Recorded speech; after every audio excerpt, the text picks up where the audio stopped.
blessings to you all. Always a blessing to be with you all. Today I am going to share a chapter of my life story. As a lot of you already know, my name is Marth-Nedgie Rocher. It's always a pleasure to be with you all. As I already said, I'm not going to be um, praying, I'm not going to be teaching or do any other things, but today I will share a chapter of my life story with you all. And I'm going to speak to those married women, but are single married women. And I'm also going to address those single parents. Know that you are loved, you are wonderfully made. You can do everything through Christ who strengthens you. Don't let people put this insecurity in you that make you believe that you're not enough, that you can do it, that you can't make it. You can if you put your mind onto it. You just have to believe in God. And one thing I am telling you, that God is not an author of confusion. If you are confused about something, if you do not understand something, you just have to go to Him and He will help you. He will make it clear to you. My friends, let me tell you this. It's not every gentleman that you see that can be your husband. Yes, the gentleman is handsome. He's making good money. The gentleman is nice. The gentleman is this and that. That gentleman make butterflies in your belly. Do you understand? So in your mind you said, oh, this gentleman can make a good husband. So not all of them can make a good husband material for you, okay? And one thing that I've learned, that for the purpose that you were sent on earth for, you have an exact target. You have someone that is designed for you as a husband. If you are called to be a judge, you cannot marry any man. If you are called to be in ministry, you cannot marry any man. If you are called to be a doctor, like, the person has to understand what he's putting himself into. I did this mistake in my life, and I do not want you to make that same mistake. When I got married, I thought that I was married to a friend. Indeed, before marriage, he was a friend. He's not a bad person, and I would never say that he's a bad person. He's a very good man, a very good gentleman that I can refer to any other people, but I'm not gonna do that because I've learned that God is the one that should choose for you. And how is God gonna choose for you? Everyone is different. How God going to show you who your husband really is? But one thing I know, He's going to be clear that this man is your man, this man is not your man. One thing that I know. But you have to ask Him. You have to consult Him. If you can hear for yourself, please go to a trusted man or woman of God, and they will help you, okay? They will help you. I did not know why I married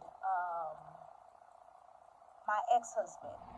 If it was out of compassion, because he was very persistent, very persistent, because he hurt me for 3 years. Like, he kept pushing and pushing and pushing and pushing.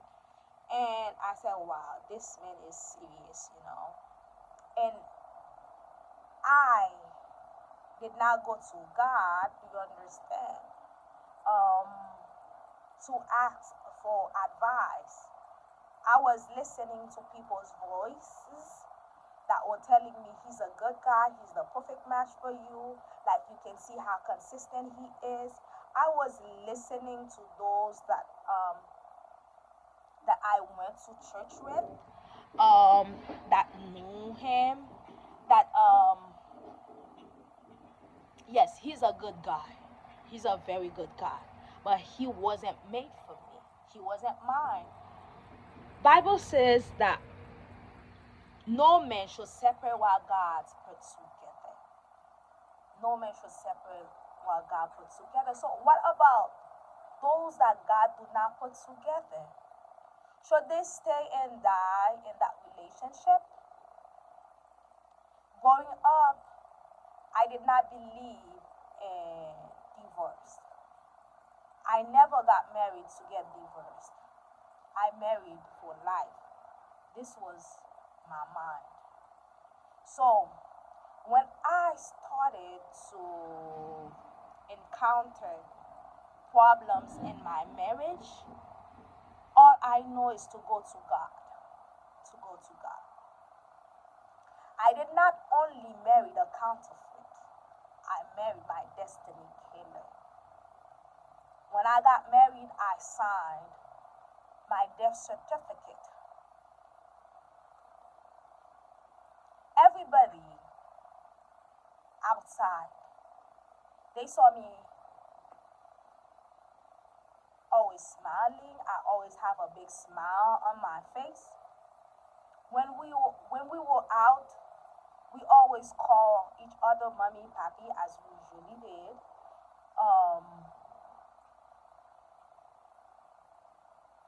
As we used to do. When we went to church, we always be sitting together. So people never knew what was going in my house because I never shared it with no one. I am someone that I can say really private. I don't like sharing things happening in my life. Um, all I know is to go to God and pray because this is how I was raised. I was raised to believe, to pray, to pray, to pray, to pray, and to keep on believing that things are going to change. But there are certain things that God won't change for you. You have to change for yourself. Because the minute that God said that I'm not in it, He's not in it. Because I made my mistake by marrying someone that was out of God's will. I married someone that the devil ordained to kill my destiny, to kill me physically too. He never raised a hand on me. But the emotional state was so bad. We couldn't have a proper conversation. All of the conversation will turn into a fight. We couldn't sit together to pray because this was out of his agenda. And one mistake that I made too, I thought by having children with him, things will change. But let me tell you one thing that you never do this. I did it, but never do it. Children will never change your marriage situation. Children is not an option. And plus, don't give birth to children to put them in a toxic environment. I try my best for the children, for my children not to see certain things.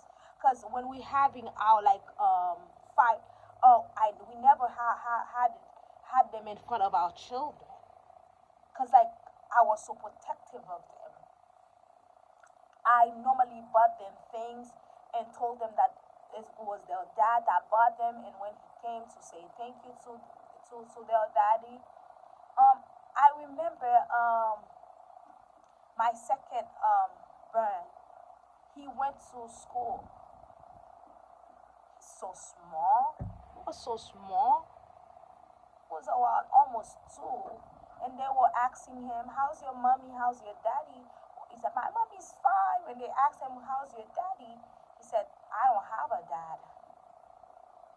He said, why? But your dad is still alive. He said, I don't have a dad.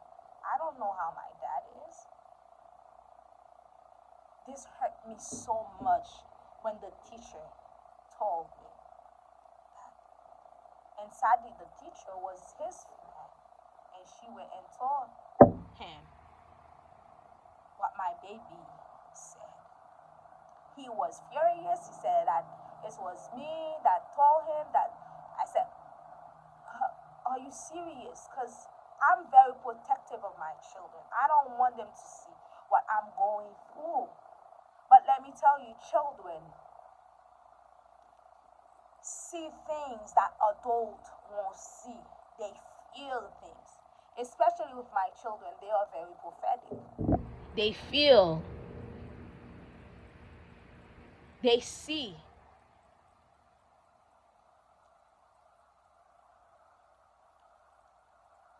Then things became worse and worse and worse each and every single day.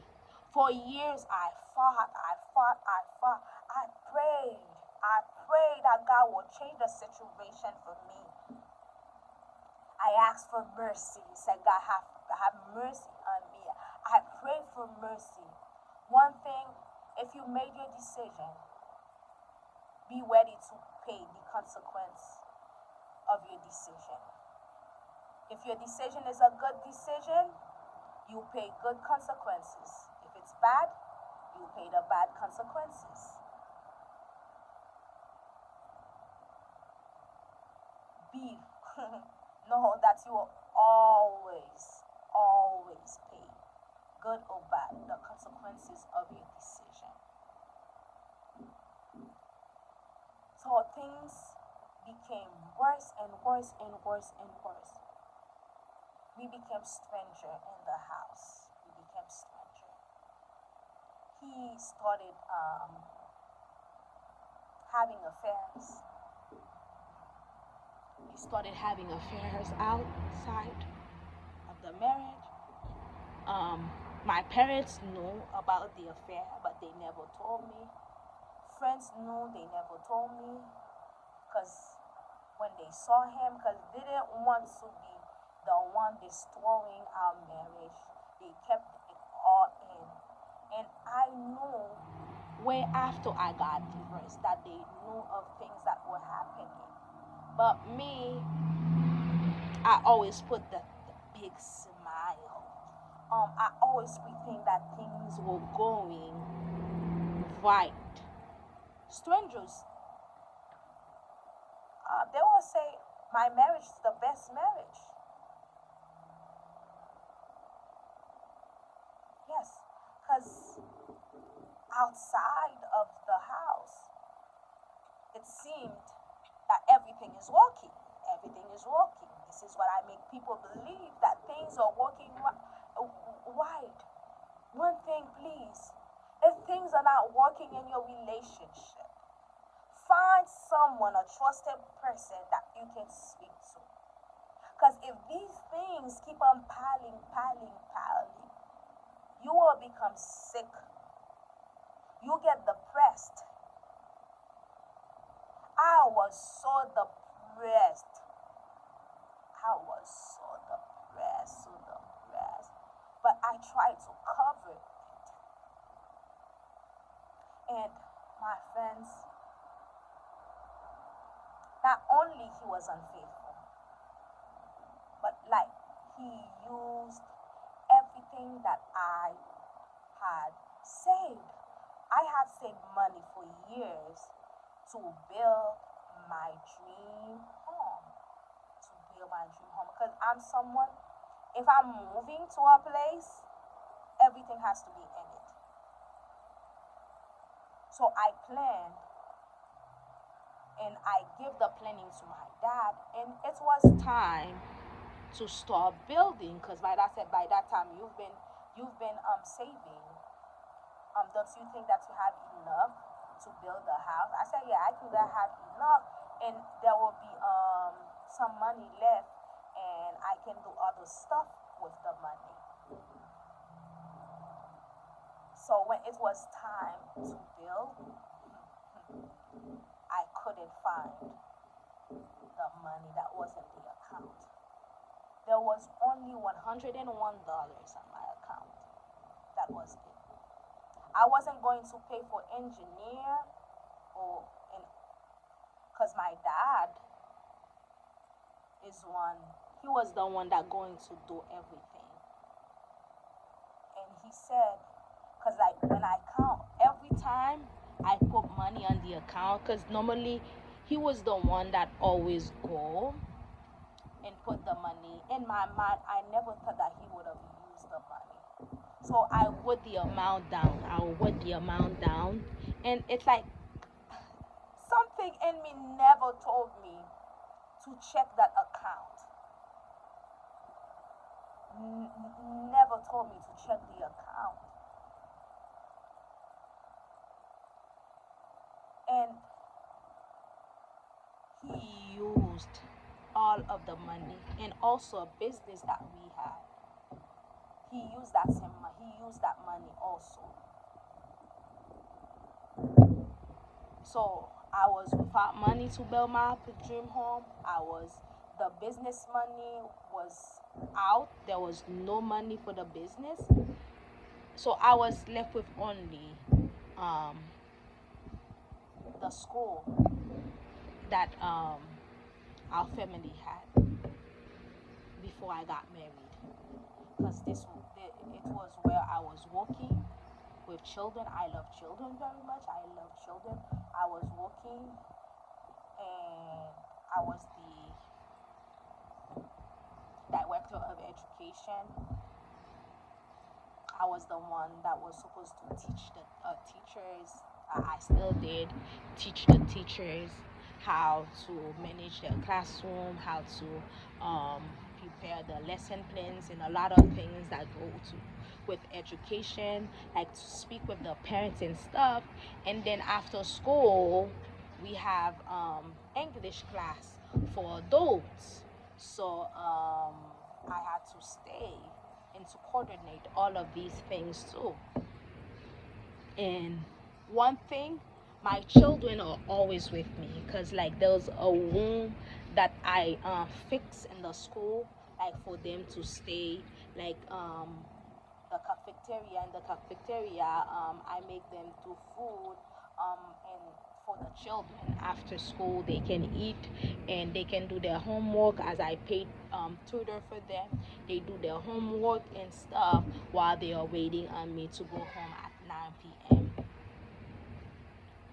So when I need, he, as I told you before, he never came home early.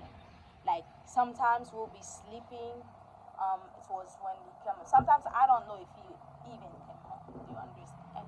So I was raising the children and doing everything on my own. I remember that giving birth to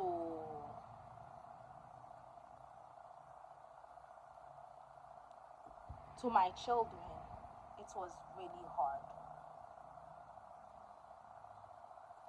I was afraid, like carrying a baby in my hand. I was looking at my baby, and I was afraid to drop him. In my mind, in my mind, I was going to drop him, and his brain will just spill over the floor. I had to hide knives and sharp objects away from myself, because I was afraid not to kill my baby. I was afraid not to harm. Sometimes my baby will be in the crib and I will be afraid to go and pick him up.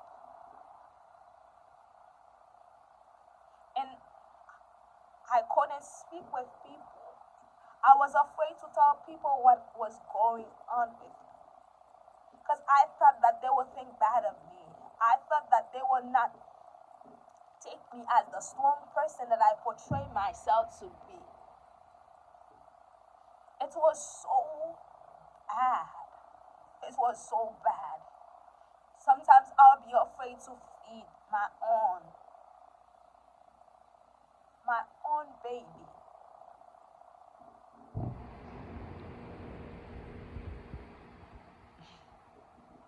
But everyone think that everything was going all right, because that was the picture that I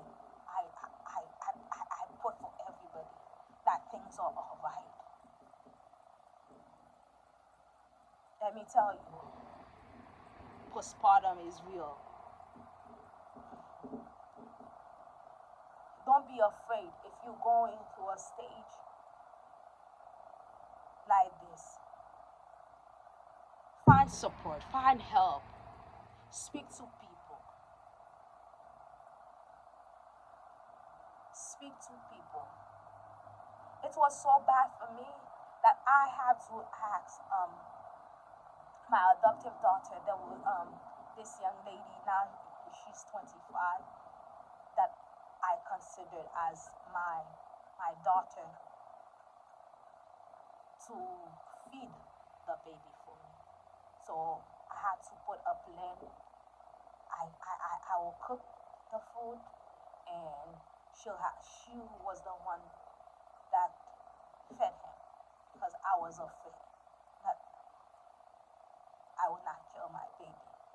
With other people's children, everything was good. Everything was all right. I was with children every single day. Everything was all right. But when my baby, I was so afraid that I would choke my baby. Even when I'm putting my babies to bed, I was afraid that I would kill my babies. Um, why? All this was a part two of the marriage stress. Let me tell you, after everything, I was in church. I was sitting, the sermon wasn't about marriage, and I heard a voice that said, "Go read Matthew 19." While I was sitting in church, I opened my Bible and I started reading. And this part catch my attention. You can only divorce in the case of infidelity. I was praying for my marriage to get better. I was praying that everything will work. But here I'm reading that I can divorce, because I did not believe in divorce. He was infidel, he was unfaithful in all aspects of life. He wasn't taking care of the children how he was supposed to take care of the children. He wasn't there for them, he wasn't there for me. He was having an affair. Or what worse, like he even approached my own adopted daughter. This was the last one. But still, I was still believing that things will change. But after reading the scripture, I got another revelation. And that same day, when I went home, this time we didn't go to the same church, because I couldn't do it anymore. I couldn't do it. We didn't go to the same church. Um he went to the same old church that he used to go, and me, I went to my own church, where I was a pastor there. Because like for him, he didn't want to join me anymore. He He didn't want to. He wanted to stay in his old church. He was into a lot of other things. His ego, his jealousy toward me, because as the breadwinner, turned him into a monster. So all this that happened in the relationship was because of jealousy, was because of just simple jealousy. As the man, he was the one that was supposed to be the breadwinner. He was the one that was supposed to do this. So he changed and he started to dabble into other spiritual things. So all this was because of his jealousy toward me. And it was because also too that I did not listen to God. I did not go to God to ask God if he was the man that I was supposed to be married to. I made my own decision, even when I saw a lot of red flags.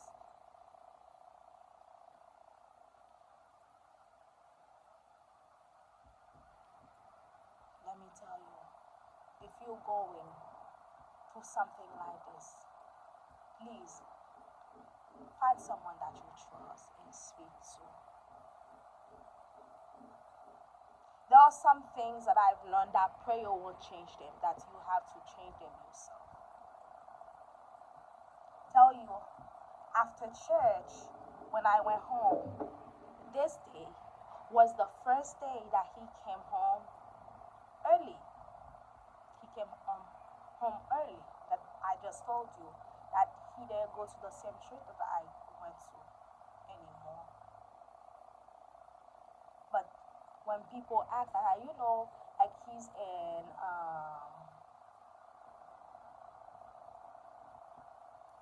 leadership in the other church, and here this is where God placed me now. So things are okay. Things are okay. I keep on lying to myself. Things will be alright, and I keep on telling people things are okay. Things are okay. Things are okay. When things weren't okay. When things weren't okay. My friends, arriving home, I heard that voice while I was in my room that said, "Do not let him come in the house. If you let him come, today will be your last day." I did not know what he was going to do, but the only thing I know that I have to listen to that voice. And this is what I did. I put everything that he in luggages, and I put them out on the front porch of the house. And when he came, this was the first day that he came home early. It was one, and I will always remember. He said, "You take your things and leave. I'm done. Keep on begging. I'll change, I'll change, I'll change, I'll change." I said, "No, I am done. I'm done." And I told him, I remember, I told him, there's a saying that says, sometimes to show someone that you love him is to let that person go. So I'm letting you go because I love you. I'm letting you go because I want what's best for you. And I'm letting you go because I'm tired and want what's best for myself and what's best for my future. I'm letting you go.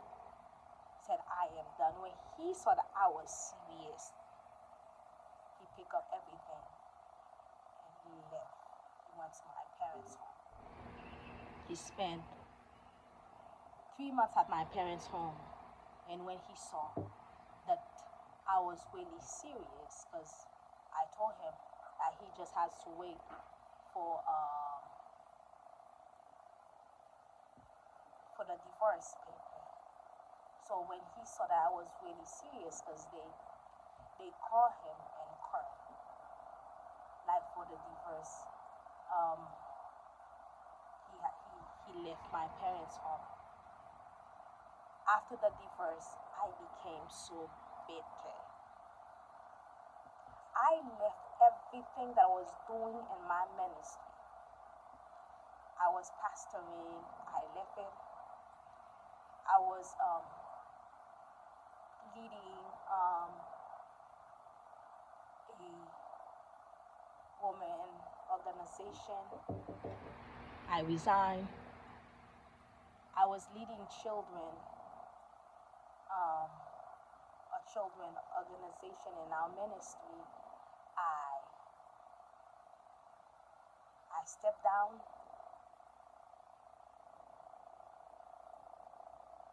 and I also left the church, the school, and the church, and went to another country. It was so bad. I thought that I was to leave everything behind, that the only solution is to leave everything behind and go start at zero. I left everything behind and went to another country.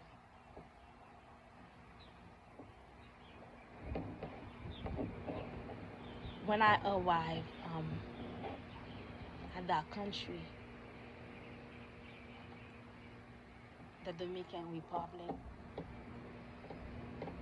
several pastors came and asked me to pastor their church. And I said, no, I didn't want to. I didn't want to do nothing with ministry, nothing. I just want to stay home, just listen to sermons, listen to church online. I didn't want to do nothing. I said, God, I serve you. I serve you. And I believe in you to fix things for me. But you told me that I have to leave that relationship. I have to leave that relationship. So this is what I did. I left it. But I didn't want to do nothing with ministry anymore. When God wanted me to continue with his work, I didn't want to continue with his work. And this is where my true spiritual journey started. My true spiritual battle started. I thought that the past was bad, that what happened prior was bad, but it became worse. Not physically, because physically things were working. I was working in a very good organization. My children were eating properly. I was living in a villa. But emotionally, mentally, I was dying. Every night, I had to put myself to sleep with tears. It was bad. I started having anxiety attack.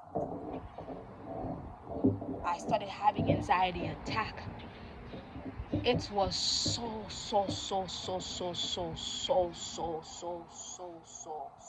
bad. Let me tell you, one thing I learned, even in whatever it is that you're going through, that God has to be the center of it all. Running away from God's work will not change it. It will make it worse. Because I ran away from God's work. Because I refused to do God's work after that. Separation. Things that happen. Wow. The spiritual battles. Seeing spirits. Seeing things with my bare eyes. One time, I got balls on my body. I remember that I shared this testimony. I got balls on my body. My children, they have balls all over their body from nowhere. We went to bed, we woke up, and our bodies